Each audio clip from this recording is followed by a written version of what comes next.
Алматыға 45 мың жаңа камера орнатылды. Армысыздар ағайдар, құтты болсын. Тағы 45 мың камера келе жатыр. Бұл камералар енді тек қана мына скорость, превышение скорость, тағы деген машиналардың тәртіп бұзуы, оларды тек қана ондайларды ғана түсірмейді. Енді бұл камералар даже жаяу жүргіншілер қандай қылмыс жасады, түкірдің ба, мусор тастадың ба, жалпы адамдардың жүріс тұрысын сиген шыққанына дейін бүкіл бақылауда ұстайтын камералар бұлар.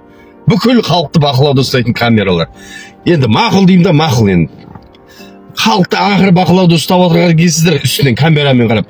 Енді ақыры камера қойып жатыр кезсіздер, бүйтсеңіздерші, мына өкіметтегілерге айтамын да. Енді мына өздерің кабинеттерің бар ғой, мына Ақордада отырсыңдар ғой енді мына өкімет басында. Әрқайсы өздерінің кабинеттеріне, каждый чиновниктің кабинеттеріне, олардың жүрген тұрысын бәрін камера қойсаңдаршы, ақыры қойып жатыр екенбіз. Бізде көріп отырайық та, қалай жұмыс істеп жатсыңдар, не тәртіп бұзып жатсыңдар сендер, қанша ақша ұрлап жатсыңдар, бәрін бізде бақылап отырайық деймін ғой. Ақыры бақылап жатыр екенсіңдер, бір-бірімізді бақылап отырайық деймін да. Не дедім?